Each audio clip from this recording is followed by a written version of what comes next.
অলকানন্দা। কে একজন বলেছিল একটি চিঠি দিতে, সময়ে অসময়ে একটি করে চিঠি দিতে, সেই চিঠিতে অপ্রকাশিত সব আবেগ ছাড়তে। গলায় শব্দ করে তো কত কথাই হয়। সে চেয়েছিল তাকে নিয়ে লিখে যেতে।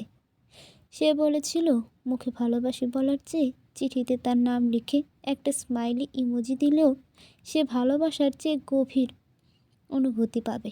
আফসোস, পত্রপ্রিয়া কোনোদিন পত্র পেল না। সে বলেছিল চিঠিগুলো রংচটা হবে, সেই চিঠিগুলোর ভাঁজে শুকিয়ে যাওয়া বেনি ফুলের মালা দেবে। বেলি ফুল তো নেই, আপাতত এটাই না হয় রাখুন। আপনার না পাওয়া সব সুখ পূরণের দায়িত্ব আমি নিলাম। ইতি, আপনার শুদ্ধ পুরুষ। তনুজা কয়েকবার পড়ল, খারাপ লাগলো না, উল্টো হাসতে লাগলো। হাসতে হাসতে মনে পড়ল সে এক সমাজে বাস করে। তৎক্ষণাৎ কাগজটা ছিঁড়ে ফেলে দিল। তারপর কেটে গেল আরও কতগুলো সময়। শুদ্ধদের ইয়ার চেঞ্জ হয়ে গেল। তার সাথে তনুজার প্রায়ই দেখা হয়, ক্লাসে, ক্যাম্পাসে, রাস্তায়। সবেতেই শুদ্ধ তনুজাকে জ্বালাতে ভোলে না। জ্বালানো বিভিন্ন ধরনের, এই যেমন হুটহাট তনুজার ঠিকানায় চিঠি পাঠানো, রাস্তাঘাটে পিছু নেওয়া, বিভিন্ন ধরনের ফুল দিয়ে চমকে দেওয়া, এক দৃষ্টে তাকিয়ে থাকা, আর সবচেয়ে উপরে আছে তনুজাকে দেখলে প্রাণ ভরে হাসাটা। এসব তনুজার কাছে জ্বালানো ছাড়া আর কিছুই লাগে না। এর মাঝে অনেক কাহিনীর পর দিশার ফ্যামিলি সবটা মেনে নিয়েছে। শাওন পরিবারকে জানানোর পর তারাও কিছু বলেনি। এটা সবচেয়ে বেশি আশ্চর্যের ছিল। তার বাবা কেবল বলেছে রিজিকের মালিক আল্লাহ। শাওন একটা পার্ট টাইম জবও খুঁজে নিয়েছে। শুদ্ধর পাশের ফ্ল্যাটটাতে দিশাকে নিয়ে থাকে এখন। এদিক দিয়ে শুদ্ধ এখন প্রায় একাই হয়ে গিয়েছে। আগে যেমন সারাক্ষণ শাওন শুদ্ধর সাথে থাকতো, এখন তার থাকতে পারে না। ভার্সিটিতেও সচরাচর যায় না। এভাবেই কেটে গেল পরের বসন্ত। ওরা সবাই কেমন যেন বড় বড় হয়ে গিয়েছে। বছর ঘুরলেই স্নাতক শেষ হবে, অথচ এরা মাস কিছু আগেও কত বাচ্চামা করত।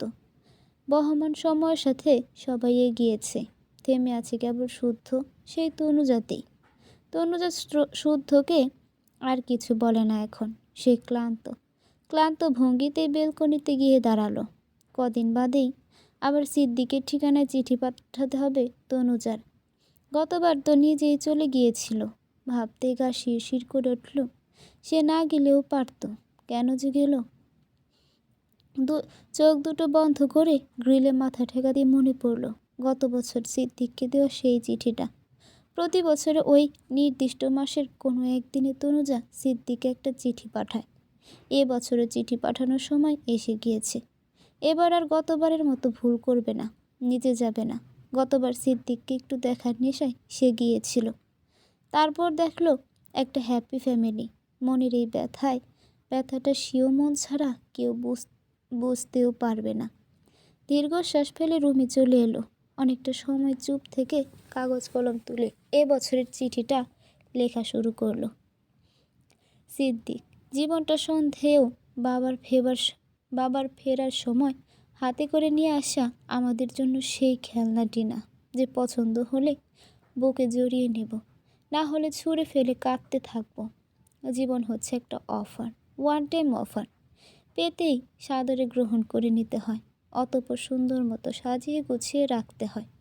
এই সাজানোতে কোথায় দুঃখ রাখবো, কোথায় সুখ রাখবো, সবটাই আমাদের ইচ্ছা অনুসারে। কষ্ট পাওয়া মানে একান্তই আমার সাজানোর ভুল, আর কিছু না। তবুও চলতে হবে, এভাবেই চলতে হবে। আমার জীবনে সুখ দুঃখটা গুছিয়ে দিয়েছিল আমার মা। তার চলে যাওয়ার পর সেই গুছানো জীবনকে নষ্ট হতে দেয়নি আমার বাবা। বাবারা ম্যাজিশিয়ান, তবে আমার বাবা ছিল সুপার ম্যাজিশিয়ান। আমার সব সমস্যা এই এক চুটকিতে বুঝে যেত। আমার গোছানো জীবনটা এলোমেলো হতে লাগলো তার যাবার পর। মা বাবা দুজনেই বড্ড খারাপ, আমার সাথে থাকেনি। কথা ছিল কখনোই একা ছাড়বে না। আর বাবা, সে আমাকে চিরতরে একা করে দিয়ে গেল। যখন গেল আমি শোক কাটিয়ে উঠতেই নিজেকে খেয়াল করলাম আবদ্ধ দুঃখে। এই দুঃখ সরানোর জো নেই।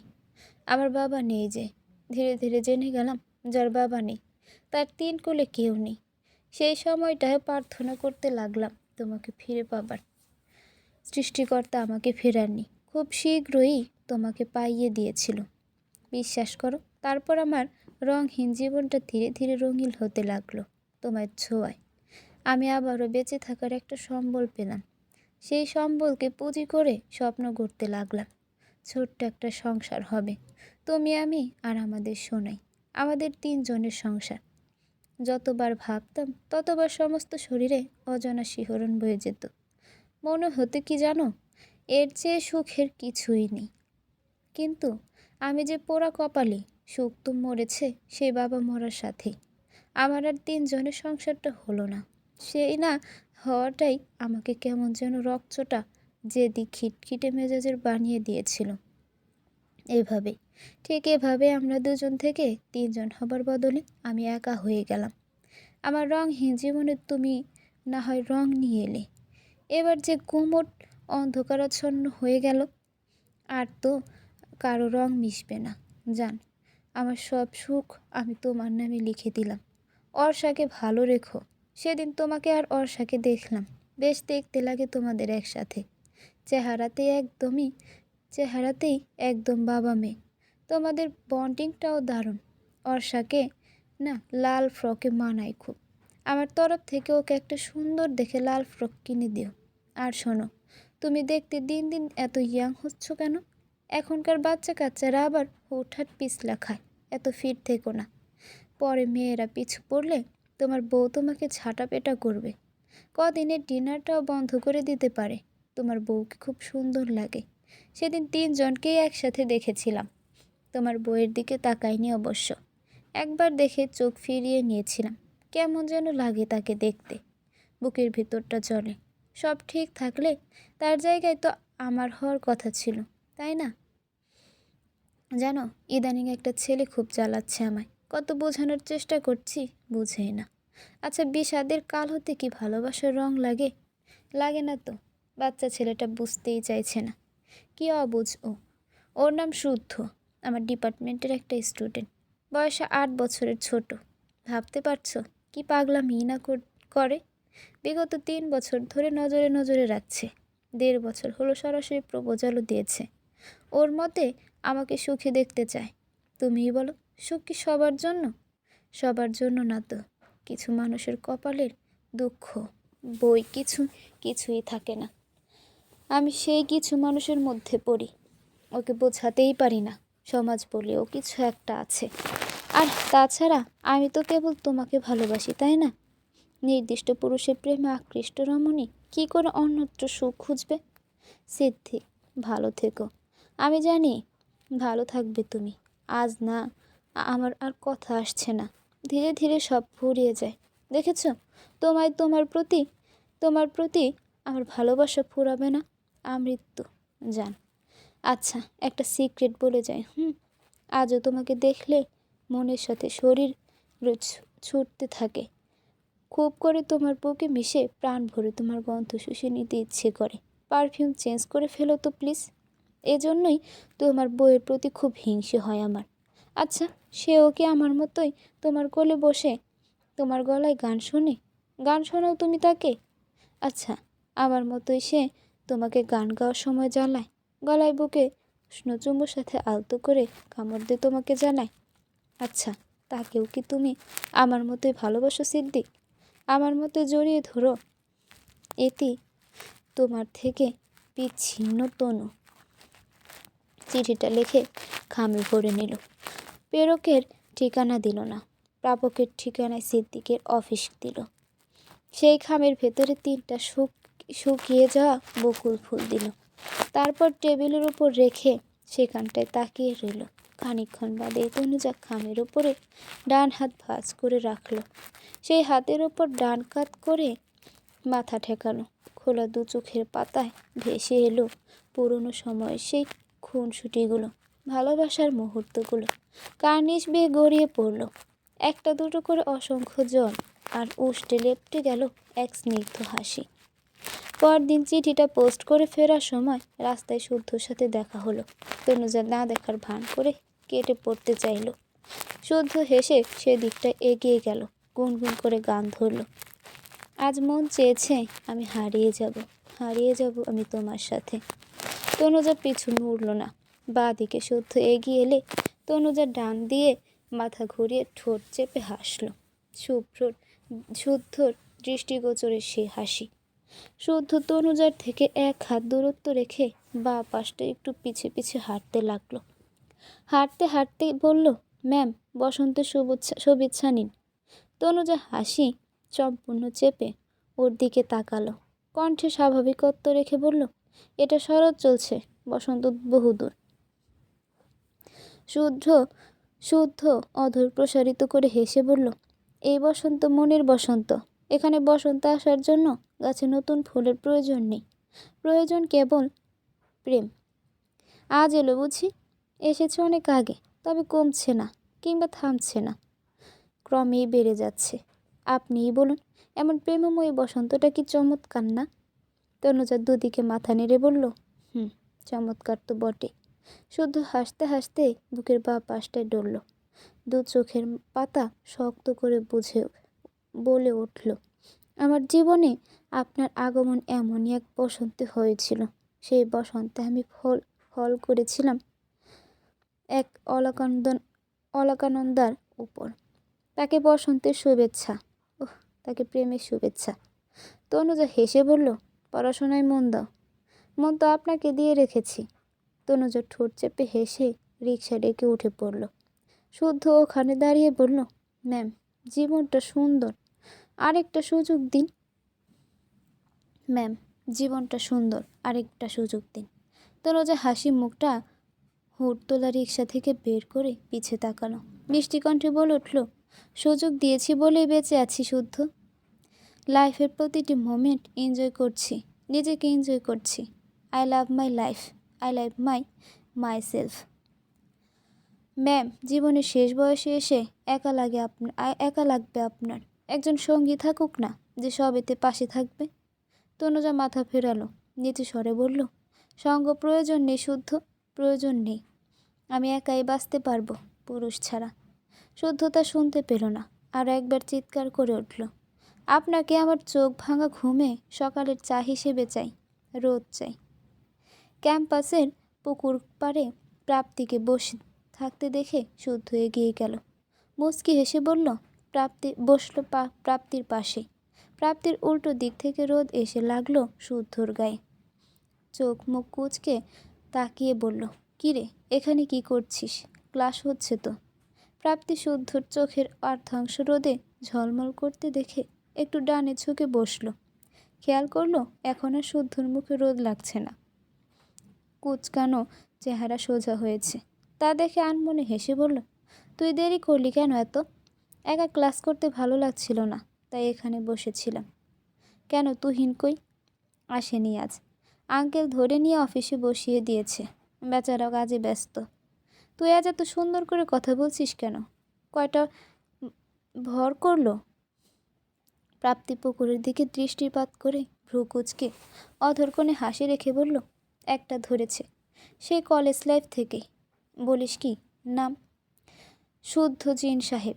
বলে প্রাপ্তি সোজা ঘাসের উপর সোজা হয়ে শুয়ে পড়ে হাসতে লাগলো। সেই হাসি নয়, সেই হাসি থামারও নয়। শুদ্ধ প্রাপ্তির কথাটা কৌতুক হিসেবেই নিল।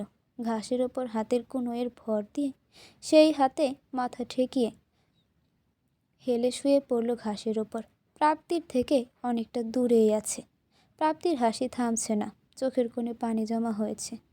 সেই জমাট বাঁধা অশ্রু নিয়ে আর চোখে শুদ্ধর দিকে তাকিয়ে বলল, তোর অপ্রেমের খবর কি? ধূরশালী, তোর গোড়াতেই গলদ। একে তো অপ্রেম বললি, তার উপর আবার খবর চাইলি। অপ্রেমের খবর কেমন হয় জানা নয় তোর? প্রাপ্তি কিছু না বলে উঠে বসল। আসন করে বসল শুদ্ধর দিকে ঘুরে। শুধালো, ম্যাম ঢাকা থেকে এই শহরে ট্রান্সফার করলো কেন? বলতে গেলে এই শহরে তো তার কেউই নেই। শুদ্ধ ঠোঁট উল্টিয়ে বলল, আমি কি জানি? প্রাপ্তি হাতের তর্জনী উঁচিয়ে শাসালো, এই একদম মিথ্যা বলবি না। আমি জানি তুই সব জানিস। না জেনে শুনে প্রেমে পড়লেও প্রিয় নারীর ব্যাপারে কোনো বিষয় তুই অজানা রাখবি না, বিশেষ করে ম্যাম ডিভোর্সি জানার পর। শুদ্ধ বিরক্ত ভঙ্গিতে বলল, ওহ জানিসই তাহলে? আজ্ঞে হ্যাঁ, এমনি এমনি তোর ফ্রেন্ড হইনি আমি। বুঝেছি, এবার বল কি ম্যামের ব্যাপারে এত আগ্রহ কেন? আরে তুই কিভাবে এত কথা খুঁজে বের করলি বলিসনি আমাদের? এখন বল। কিউরিওসিটি বলেও তো কিছু আছে, রাইট? হ্যাঁ আছে, বল। আচ্ছা শোন, ম্যামের ম্যারিড জানার পর ওই যে অসুস্থ ছিলাম না কিছুদিন, 8 দিন পর হসপিটাল থেকে বাসায় এসেই দাদাইকে কল দিয়েছিলাম। দাদাইয়ের সাথে আমাদের ভার্সিটির প্রিন্সিপালের ভালো সম্পর্ক, ভীষণ ভালো। দাদাইকে ভংচং বুঝিয়ে ম্যামের ইনফো কালেক্ট করি, কিন্তু তা পুরোটাই আকাম ছিল। তেমন আহামরি কিছু ছিল না ওতে। তাই ম্যামের কলেজে চলে যাই, যেটা ঢাকায়। কলেজে ম্যামের ব্যাচের ছবি টবি খুঁজতে থাকি। ম্যামকে চিনতে অবশ্য অনেক বেগ পোহাতে হয়েছিল। চিনতেই গ্রুপ ফটোগুলোতে ম্যামের আশেপাশে যারা ছিল তাদেরকে খোঁজার চেষ্টা করেছি। সৌভাগ্যবশত তন্নাধ্যে একজন ছেলে ছিল, সেই কলেজেরই লেকচারার। উনি আমাকে তনুজা ম্যামের বেস্ট ফ্রেন্ডের অ্যাড্রেস জোগাড় করে দেন। 2 দিনে এসব করি। তৃতীয় দিনে মিসেস শিখা, ম্যামের বেস্ট ফ্রেন্ডের বাসায় যাই। উনি প্রথমে কিছু বলতে চাননি, তারপর চলে এসেছি। শেষমেশ দাদায়ের পাওয়ারের ইউজ করেছি, যেটা এই অবধি কোনো দিন করিনি। ফাইনালি উনি বলেছেন, কি করেছিস? প্রাপ্তি চোখ ছোট ছোট করে শুধালো। শুধু হেসে চোখের পাতা ঝাপটিয়ে বলল, সিক্রেট। আচ্ছা কি জানলি সেটা বল। ওটাও সিক্রেট। ম্যামের সিক্রেটগুলো এখন থেকে আমারও সিক্রেট। খুব যত্নে বুকের গভীরে পুষব। রহস্যময়ী পাষণ্ডীর রহস্য কেউ ভেদ করতে পারে না পারে যাতে। প্রাপ্তি মুখ ভেঁচি কেটে ব্যাগ নিয়ে উঠে পড়ল। তারপর সোজা হেঁটে ডিপার্টমেন্টের বিল্ডিংয়ের দিকে এগোলো। শুদ্ধ সোজা হয়ে সেখানটাতেই ঘাসের ওপর শুয়ে রইল, চোখ দুটো অন্ধ করে ফেলল। ভাবতে লাগলো প্রিয় নারীকে। কি স্নিগ্ধ সে নারীর চক্ষু দৃষ্টি, উষ্ঠ হাসি। এত মায়া তাতে না থাকলেও তো হতো। বন্ধুরত চোখ খুলল সময় নিয়ে। দেখতে পেল শরতের আকাশে ভাসমান টুকরো টুকরো মেঘ কুচি। সেখানটাতেই শুদ্ধর অচেতন মস্তিষ্ক আঁকতে লাগলো তাকে। একটা ফুল হাতে নিয়ে তনুজা শীতল পাটি বিছিয়ে বসে আছে। শুদ্ধ তনুজার বিনুনি গাঁথা চুলের ভাঁজে ভাঁজে একটা করে ফুল গেঁথে দিচ্ছে। ওই গুনগুন সুরে মন হাসে না। জানি ফাগুন আমার ভালোবাসে না। তারে বলে দিও সে যেন আসে না আমার দ্বারে, তারে বলে দিও। তনুজা আজ ক্লাসে পুরো 10 মিনিট লেট। এই নিয়ে শুদ্ধর দুশ্চিন্তার অন্ত নেই। ক্লাসরুমের দরজার সামনে দাঁড়িয়ে এদিক ওদিক তাকাচ্ছিল ক্রমাগত। দেখতে পাচ্ছে না কাউকে। ঠিক আর কিছুক্ষণ বাদে সিঁড়ির ধারে তনুজার দেখা পেল। শুদ্ধ লুকিয়ে গেল। হাত পুকুর পাড়ের কৃষ্ণচূড়া গাছের ভীষণ ছোট ডাল রয়েছে। শিখা বলেছে তনুজার প্রিয় ফুল কৃষ্ণচূড়া।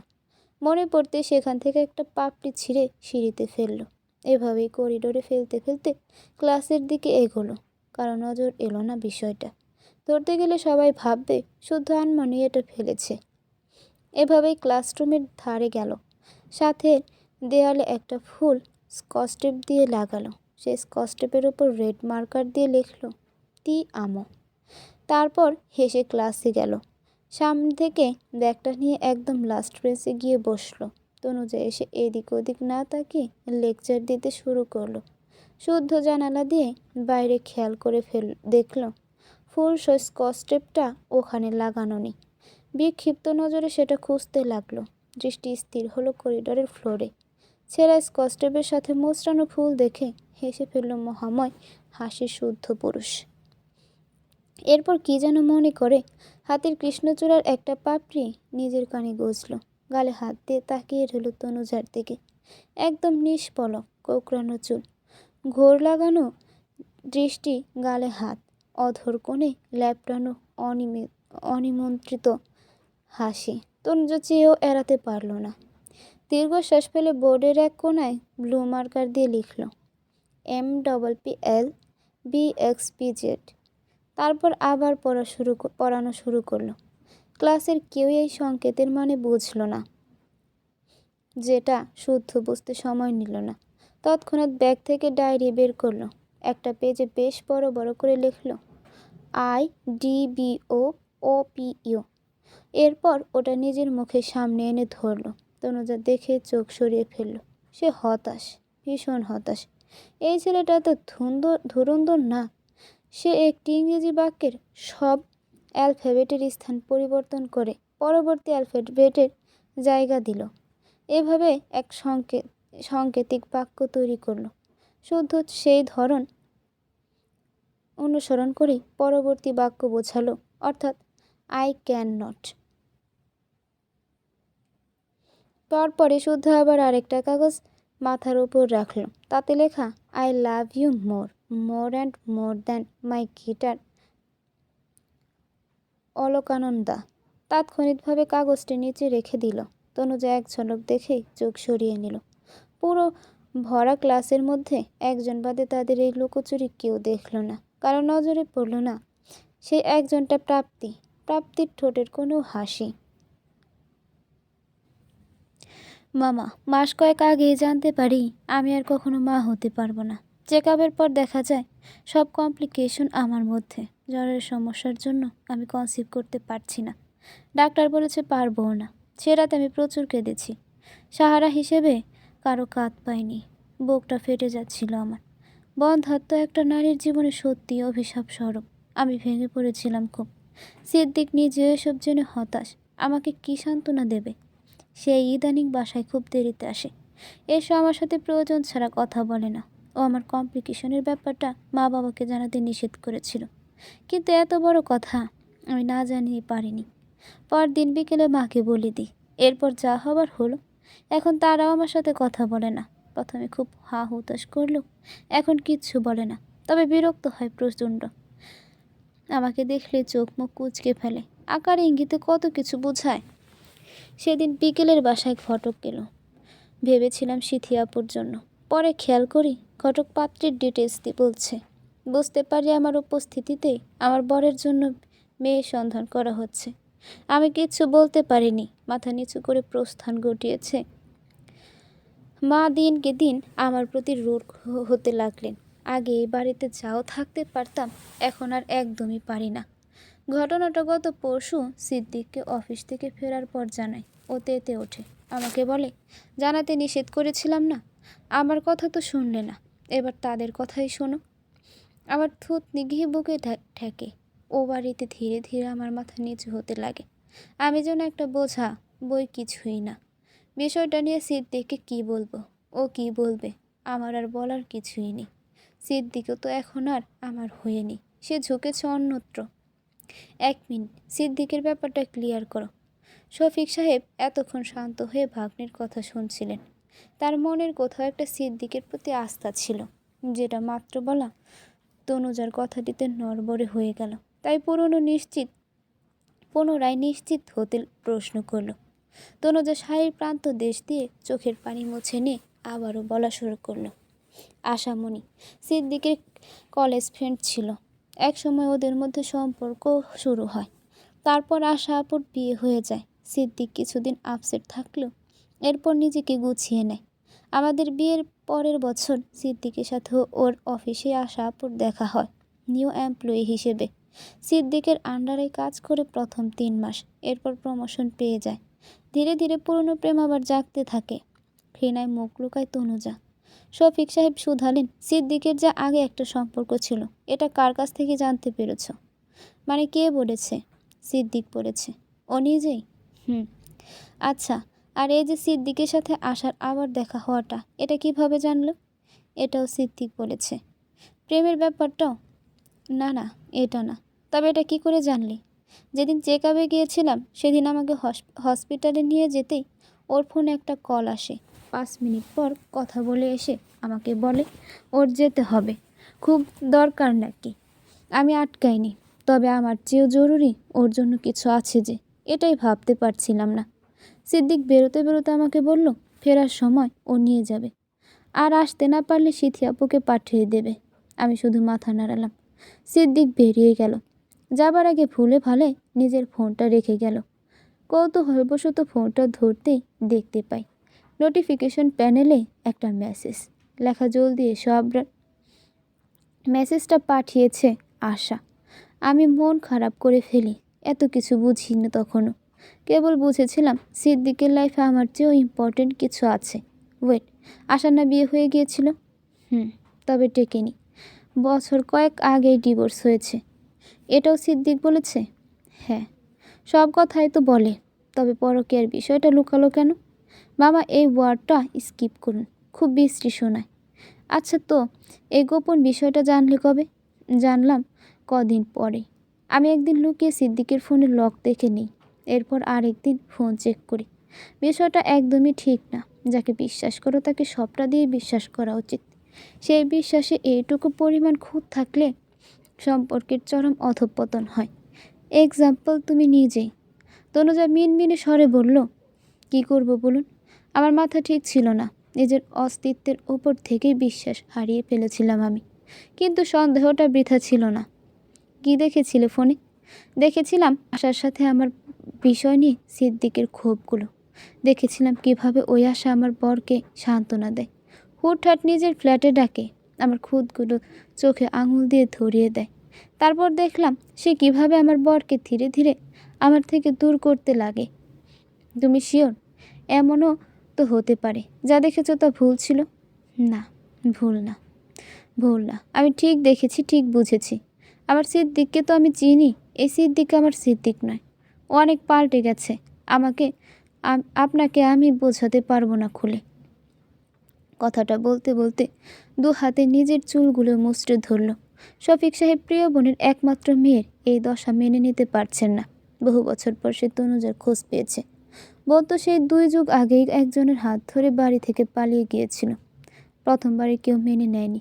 এরপর যখন পরিস্থিতি ঠান্ডা হয় তখন আর তনুজার মায়ের খোঁজ পায়নি। পাবে কি করে? ততদিনে সে দুনিয়ার মায়া ত্যাগ করে গিয়েছে। এরপর এত বছর পর শফিক সাহেব বোনের মৃত্যুর খবর জানতে পারেন বোনের স্বামী অকাল মৃত্যু। বঞ্জির অবস্থা। তারপরে তনুজার শ্বশুরবাড়ি গিয়ে তাকে কাছে নিয়ে আসেন। অতীতের বিষয়গুলো খুলে জানান। তনুজা আবেগে আপ্লুত হয়ে কেঁদে দেয়। এরপর একে একে নিজের জীবনের সব ঘটনা তুলে ধরে। এই পর্যায়ে এসে শফিক সাহেব কণ্ঠরত তনুজার মাথায় হাত রেখে বলল, তুমি যা চাইবে তাই হবে। তনুজা মাথা তুলে অশ্রু সজল নয়নে তাকাল। কান্না গিলে নিয়ে শক্ত হয়ে বসল। কাঁপা কাঁপা কণ্ঠে ধীর মনোবল নিয়ে বলে উঠল, ডিভোর্স চাই। পৃথিবীতে কিছু ধরনের মানুষ থাকে যারা খুবই নির্লিপ্ত, খুবই ধৈর্যশীল। তাদের সহজে রাগ লাগে না, রাগ ছাড়ে না, কান্না তো মোটেই করে না। তবে ভালোবাসা অফুরন্ত। কিন্তু সেই ভালোবাসাটাও তার প্রাপ্ত মানুষটির একটি মাত্র ভুলের জন্য নিঃশেষ হয়ে যেতে পারে। প্রচণ্ড ভালোবাসা হুট করে শূন্যের কোঠায় নেমে যেতে পারে। ধীরে ধীরে সেই মানুষটি হয়ে যেতে পারে ইস্পাতের ন্যায় কঠিন। আবেগ অনুভূতি থেকে সম্পূর্ণরূপে নিজেকে বের করে ফেলতে পারে। তারা মৃত্যু নয়, তারা কেবল বেঁচে থাকে, বাঁচার জন্য বেঁচে থাকে, ভালো থাকার জন্য নয়। তেমনই একজন শক্তপোক্ত পুরুষ হচ্ছে আওজাত আবরার সিদ্দিক। গায়ের গড়ন বেশ আকর্ষণীয়। তার চেয়েও বেশি টান আছে তার ধীর কঠিন ঘোলাটে দৃষ্টি, অকম্পিত আওয়াজ, ইস্পাত কঠিন নার্ভস আর রূঢ়ভাষী স্বভাবটায়। হাত বাড়িয়ে অপ্রিয় তেতো কফির কাপটা তুলে চুমুক দিল। দৃষ্টি সামনের ফাইলে। সবটা নজর বলিয়ে যাচ্ছে। ঠিক সেই সময় ক্যাবিনে নক করলো একজন স্টাফ। কাপা কণ্ঠে কান্তা শুধালো, may I come in sir? Siddique দৃষ্টি সরালো খানিকটা। কান্তার দিকে তাকিয়ে ঠোঁটের ভাঁজ হালকা নেড়ে বলল, ইয়েস। সে কথার শব্দ করল না, তবে কান্তা বুঝতে পারল সিদ্দিকের ইতিবাচকতা। সিদ্দিক আর কিছু না বলে আবারও দৃষ্টি ফাইলের মাঝে আটকে ফেলল। অনুমতি পেয়ে কান্তা জলদি ভেতরে এসে গেল। সিদ্দিককে সে অকারণেই ভয় পায়। যেভাবে তাকায় না, যেন একেবারে জানে মেরে দেবে। সেই ভয় থেকে হাতের এনভেলপটা এগিয়ে দিয়ে বলল, স্যার আপনার লেটার এসেছে। সিদ্দিক না তাকিয়ে আস্তে ধীরে বলল, just leave it here. Kanta সিদ্দিকের সামনে এনভেলপটা রেখে ডানে বায়ে না তাকিয়ে ক্যাবিন থেকে বেরিয়ে গেল। সিদ্দিক সময় নিল, হাতের কাজ শেষ দিয়ে এনভেলপটা হাতে নিল। এনভেলপের গা থেকে ভেসে আসছে এক চিরপরিচিত শুকনো বকুলের সুবাস। সিদ্দিক প্রাণ ভরে সুবাসটা টেনে নিল। এরপর গিয়ে দাঁড়ালো জানালার সামনে। পকেট থেকে সিগারেটের প্যাকেট আর লাইটার বের করলো। একটা সিগারেট ঠোঁটের ভাঁজে গুজে দিল। দুইবার টান দিয়ে সিগারেটটি হাতের 2 আঙুলের ভাঁজে রেখে বাইরে তাকিয়ে রইল। এরপর ফিরে তাকালো এনভেলপের দিকে। বেশ কিছুক্ষণ ঘুরিয়ে ফিরিয়ে দেখা যেন শেষ হয় না। এরপরই লাইটার দিয়ে এনভেলপের এক মাথায় আগুন জ্বালিয়ে সেটা শেষ অবধি জ্বলার আগ পর্যন্ত হাতে ধরে রাখল। তাপ শরীরে মাত্রাতিরিক্ত স্পর্শ করলে সে অর্ধভস্ম হওয়া এনভেলপটি বিনে ফেলে দিল। পুরো সম্পূর্ণটা ছাই হওয়া নাগাদ তাকিয়ে রইল এক দৃষ্টে। ছাই হওয়ার পরও দেখে গেল, তারপরও শেষ করল আরও 3টে সিগারেট। এই ছাই দেখলে সিদ্দিকের শরীরে রক্ত গরম হতে থাকে, মস্তিষ্ক অশান্ত হয়ে যেতে লাগে। বিগত 7 বছরের প্রথমটি বাদে বাকি 6টি চিঠি সিদ্দিক এভাবেই পড়িয়েছে, তবুও যেন আশ মেটে না। প্রতিবারের মতো আজও বলে উঠল, ভাগ্যিস তুই এখানে নেই তনু, নয়তো এই 6টা চিঠি দেওয়ার সাধ্য তোর হতো না। প্রথমবারই আমার উপকারার্থে বাপের কাছে চলে যেতিস, এই চিঠির জায়গা তুই হতিস। মা, আমি বাবার বিজনেসে আসতে চাই। তুই সিরিয়াস শুদ্ধ?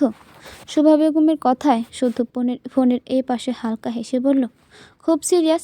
মেয়ে পটানোর আগে অবশ্যই নিজের খুঁটি শক্ত করে গেড়ে নিতে হবে, নয়তো সে এক্সকিউজ পেয়ে যাবে। শুদ্ধ, তুমি তো নিজেই বাপের টাকায় খাও, আমায় কি খাওয়াবে? আমি তখন কিছু বলতেই পারবো না। ভালো কথা, গুড ডিসিশন, বাট এটা তোর বাবাকে বলা দরকার, তাই না? তুমি বলে দিও। এ নিজেরটা নিজে করে নে, আমি পারবো না। এটা অবিচার। একদম না। দরকারের সময় এত ম্যামে করবি না, নিজের কাজ নিজে করতে শেখ। আর শোন, তোর বাবাকে বলিস মাকে সবেগে নিয়ে যেতে। এ মাসে আমাকে নিয়ে যায়নি তোর বাপ, নিজের কাজটা আমাকে দিয়ে করাবে। অবশ্যই, মায়ের কথা শোনা তো তোর সন্তান ধর্মরে পাগলা। বুঝলাম, কিন্তু বাবার সাথে এই বিষয় নিয়ে কিভাবে কথা বলবো? সে আমি কি জানি? কেন, তুমি জানো না আমি বাবার সাথে খানিকটাও ফ্রি নই? কথা বলতে গেলে হাঁটু কাঁপে, সে ভয়ে সামনেই যায় না। সামনে আসার প্রয়োজন কি? কল দিয়ে কথা বলে নে। ও মা, একটু ম্যানেজ করো না। জানো তো, বাবার ভয়েস শুনলেই কলিজা শুকিয়ে যায় আমার। আচ্ছা, তোর বাবা তো রাগি না, এত ভয় পাবার কি আছে? ও তুমি বুঝবে না, কিছু কিছু মানুষ কিছু না করে অনেক কিছু করে ফেলে। তোমার বর সেরকম একজন। চাহনিতে স্পষ্ট, শুদ্ধ, একদম বেহুদা কথা বলবে না, চিবিয়ে খেয়ে ফেলবো। তার ভয়ে কথা তো দূর, আওয়াজই আসে না। তুই বেহুদা কথা না বললেই হয়। পারবো না। কেন? কি কেন? এতক্ষণ কি আমি আমার বাচ্চাদের ধাম ডিসকাস করছিলাম তোমার সাথে? শোভা বেগম মিনমিনিয়ে স্বরে বললেন। লাজ লজ্জা সব খেয়ে নিয়েছে শুভার বাচ্চাটা। কি বললে? না, বলিনি কিচ্ছুটি। তোকে একটা পেজ লিঙ্ক দিচ্ছি, ওই পেজ থেকে 2টা ভালো দেখে সেম ডিজাইনের বেনারসি কাতান কিনে আমার অ্যাড্রেসে পাঠিয়ে দিস, আমি এদিকটা সামলে নেব। ঘুষ খাচ্ছ? বাবা জানে? তুই যে তলে তলে এত দূর গেছিস, বাবা জানে? ওহ না, জানে না। আমারটাও যেন না জানে। আচ্ছা, কিন্তু 2টা সেম শাড়ি, একটা আমার আর একটা তোর বইয়ের। মা মেয়ে একদম সেম সাজবো। তোকে আর তোর বাপকে পাত্তা দেব না। তোর বউয়ের সাথে আমি লং ড্রাইভে যাব, মুভি দেখব, চিল করব। মাসখানেকের নামে লম্বা একখান ট্রিপ দেব, তুই আর তোর বাপ ফক্কা। এই বলা শুভা বেগম হাসতে লাগলেন। মায়ের এমন সোজাসাপটা মনোভাব দেখে শুদ্ধির অন্তরটা জুড়িয়ে গেল। এসে আরও কিছুক্ষণ কথা বলে ফোনটা রেখে দিল। ঝটফট একটা শাওয়ার নিয়ে বেরোতে কলিং বেলের আওয়াজে জলদি গিয়ে দরজা খুলল। ওপাশে দিশা ট্রেন নিয়ে দাঁড়িয়ে শুদ্ধকে পাশ কাটিয়ে ভেতরে আসতে আসতে বলল, জানো শুদ্ধ ভাইয়া, আজকে তোমার পছন্দের সব রান্না করেছি, খেয়ে দেখো তো কেমন হয়েছে। শুদ্ধ দিশার পিছে পিছে ডাইনিংয়ে গিয়ে বসলো। দিশা খাবার বাড়তে লাগলো। শুদ্ধ বলল, এসবের কি কোনো দরকার ছিল? এইটুকু সময় পড়ালেখা করলেই কিন্তু ভালো হতো, সামনে তোমার টার্ম ফাইনাল আছে। দিশা খাবার বাড়া থামিয়ে সরু দৃষ্টিতে শুদ্ধর দিকে তাকালো। ওভাবে তাকে তাকাতে দেখে শুদ্ধ থতমত খেয়ে বলল, কি হয়েছে? দিশা বলল, এত পড়াশোনা নিয়ে অ্যাডভাইস দেবে না। তুমি নিজেও আমার মতোই পড়া দরকার তাই পড়ছি টাইপের পাপড়ি। আমাদের এই পড়াশোনা দিয়ে কিচ্ছু হবে না, কিছু করার জন্য পড়ছি না। আমি হব পাক্কা গৃহিণী, বাচ্চা শিক্ষিত মা হবার জন্য যতটুকু দরকার পড়ছি। আর তুমি আর্নিং মেথড হিসেবে সিঙ্গিংটাকে নিতে পারো। বুঝলাম, বাট শখ আর প্রফেশন দুটোকে এক করলে যদি ব্যর্থতার নাম ফেলতে হয়, হয়তো এটারই। ভয় পেও না, ইট উইল বি স্ট্রঙ্গার। শুদ্ধ জবাবে মুচকি হেসে খাওয়া শুরু করলো। খেতে খেতে দিশার প্রশ্ন শুনতে পেল, আচ্ছা, সেদিন তনু আপুর সাথে তোমার কাহিনীটা বললে না? হ্যাঁ, আমার না খুব ইন্টারেস্টিং লেগেছে। কি সুন্দর। কিন্তু শুদ্ধ খাওয়া থামিয়ে দিয়ে ঠোঁটের কোণে হাসি রেখে বলল, নিষিদ্ধ জিনিসের প্রতি আকর্ষণ বেশি, সেই আদিমতা শুরু থেকেই। আমিও মানুষ, আকর্ষণও আমার হয়েছে। তোমাদের পরিণতি নিয়ে আমি সত্যিই চিন্তিত। চিন্তা করো না, তাকে নিয়ে সব চিন্তা আমার একান্ত থাকুক। যেমনটা তাকে ঘিরে আমার প্রেম রয়েছে। তাকে পাবে তো তুমি? সে আশা রাখছি না আর, তবে চেষ্টা চালিয়ে যাব নিজের সবটুকু দিয়ে। বাকিটা ভাগ্য। সে আমার মনে জায়গা করে নিয়েছে ইচ্ছে ছাড়াই। এদিকে আমি তাকে নিজের ভাগ্যে জায়গা করানোর জন্য উঠে পড়ে লেগে গেছি। সে আমার হলে আমি ব্যর্থতাকেও আপন করে নিতে রাজি। রাত জাগার বাজে একটা অভ্যাস আছে তনুজার। এক যুগ আগে এই মেয়েটা ঘুম প্রিয়া ছিল, তারপর একজন এসে তাকে রাত জাগতে শিখিয়ে দিল। সে তো চলে গেল, কিন্তু অভ্যেসগুলো পিছু ছাড়ল না। মনের কোণে সুপ্ত প্রেম ভেতরে ভেতরে একটা মানুষকে জ্বালিয়ে পুড়িয়ে ভস্ম করে দিয়ে গেল। রাতের 2:30 বাজে। পুরো বাসার লাইট অন করে রাখা। তনুজা অন্ধকারে ভয় পায় তো তাই। সারা রাত এই আলো জ্বলবে, নিভবে ভোর। এর মাঝেই ঘুম এলো ভালো, নয়তো ওভাবে তনুজা পড়ে থাকবে। একাকিত্বের এই দম বন্ধকর অনুভূতি 4 দেয়ালের বাইরে যায় না। তনুজা একাই অনুভব করে। সে কাঁদে না, হাসেও না, কেমন যেন গম্ভীর হয়ে থাকে। অথচ এক সময় কতটা চঞ্চল ছিল। বিছানায় হেলান দিয়ে বই পড়ছিল তনুজা। এমন সময় হোয়াটসঅ্যাপের কোনো এক অনাকাঙ্ক্ষিত মেসেজে সে চকিতে চাইল। ফোনটা হাতে নিয়ে দেখতে পেল একটা আননোন নম্বর। সে চোখ বুজে ধরে নিল এটা শুদ্ধ। কৌতূহল নিয়ে নয়, সামান্য বিরক্তি নিয়ে মেসেজটা দেখল। স্ক্রিনে লেখা আছে, প্রিয়, তোমার কথা স্মরণ হতেই এক প্রেমিক পুরুষের ঘুম রাত্রির 3য় প্রহরে ভেঙে গেল। ঘুম ভাঙা চোখে সে প্রেমিক দেখতে পেল তার প্রিয়া হাসছে, খিলখিলিয়ে হাসছে। তখন তার বুকটা প্রশান্তি শীতল হাওয়ায় জুড়িয়ে গেল। আর সেই মুহূর্তে সে অনুভব করল এর চেয়ে শান্তির কিছু দ্বিতীয়টা নেই। প্রেমিকের চোখে দেখা এই বিশ্ব ব্রহ্মাণ্ডের সর্বসুন্দর দৃশ্যের একটি হচ্ছে প্রিয় নারীর স্নিগ্ধ হাসি। অথচ অলকানন্দা, আমি আপনাকে মন থেকে হাসতেই দেখিনি। তনুজা দেখল বেশ কয়েকবার। এর মাঝে আবার দেখতে পেল টাইপিং হচ্ছে। তনুজা ওদিকে তাকিয়ে রইল।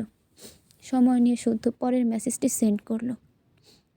আমার কল্পনায় আপনি ভীষণ চঞ্চল একজন মানুষ।